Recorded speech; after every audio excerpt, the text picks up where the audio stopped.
Mossad, Israel's Secretive Assassination Squad.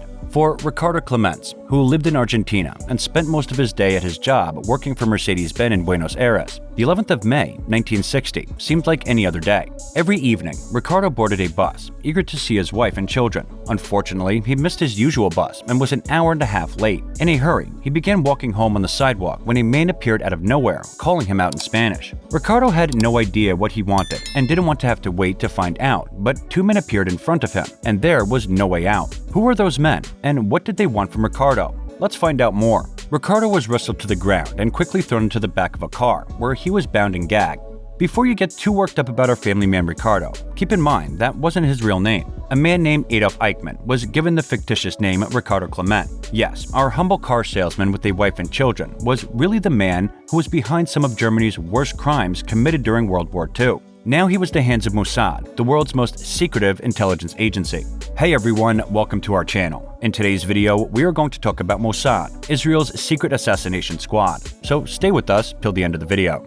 Mossad is Israel's equivalent to the CIA, except they're smaller, nimbler, more secretive, and far more ruthless. Since World War II, Israel has killed more people in targeted assassinations than any other Western country in its 70-year history.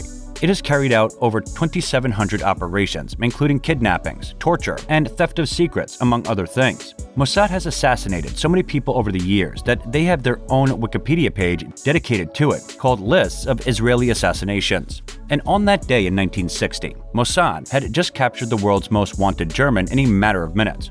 Right after the war, Adolf Eichmann was apprehended by the US, but quickly escaped and fled to Argentina. After months of surveillance and research, it was confirmed that Ricardo Clement, a nobody employee of Mercedes-Benz, was one of Mossad's most wanted men. The orders were given to bring him back to Israel. The 8-man Mossad team tailed Eichmann for weeks. He had made the same mistake everyone does when they get too comfortable. He had gotten into a routine. He would go to work at the same time every day, return home at the same time every day, and take the same bus every day. On May 11th, the mission was almost complete. He didn't show up for his usual bus, but with a little patience, they were able to find their target and bound and gagged him. Back in the 1950s, there was no CCTV or facial recognition, so Eichmann was taken to a Mossad safe house and interrogated for 9 days to ensure they had the right guy. So the only way to be sure they had the right guy was for him to confess, which he did, and then the only thing left to do was to transport him back to Israel. 8 Israeli agents disguised him as an Israeli airline flight attendant, placed him in first class, heavily sedated him, and passed him off as a sick employee. When he arrived in Israel, he was quickly put on trial, with over 100 of his victims and witnesses testifying.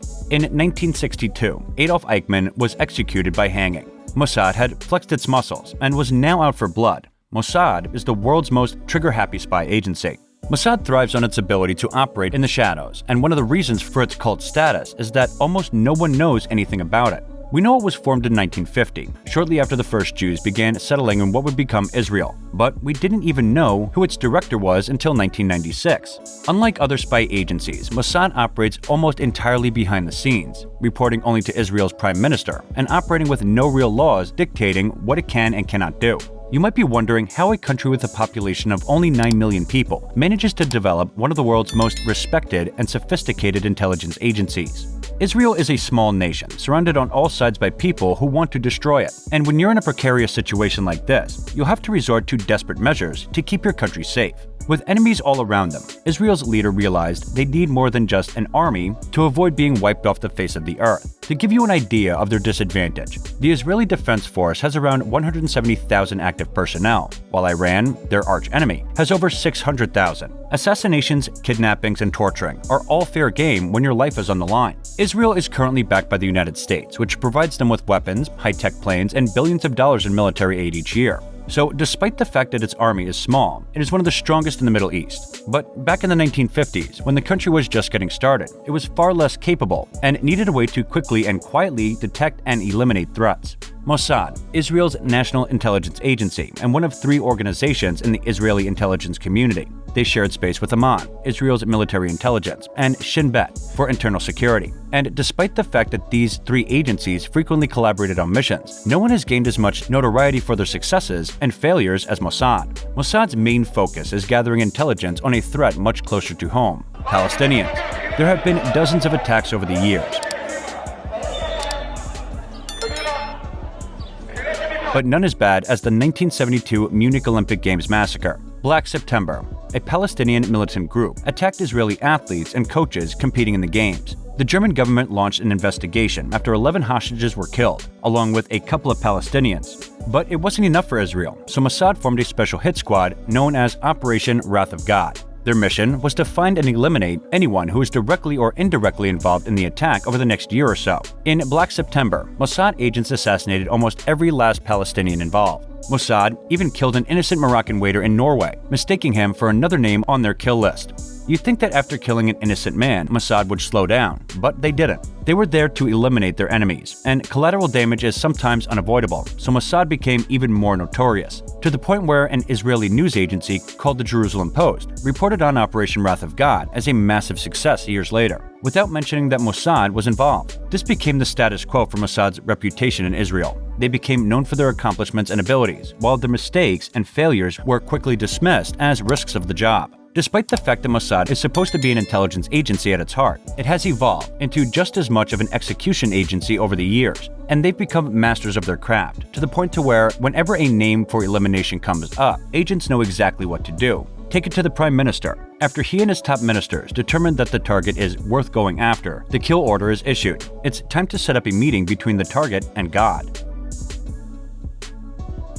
Whether it's using fake passports to assassinate members of the Hamas Palace's resistance movement in places like Dubai or Tunisia, or going after Iranian nuclear scientists in the name of defending Israel, Mossad agents are experts at killing people and then disappearing, and every time word of a successful strike reaches Israel, more Israeli citizens rush to join the agency. The outright support for Israelis for Assad's assassination is one of the most important factors that distinguish the agency from others, such as the CIA or MI6. Israeli soldiers do not have the luxury of printing new passports every time they embark on a new mission. Passports from the United States and the United Kingdom are strong and widely accepted, whereas Israelis are widely suspected.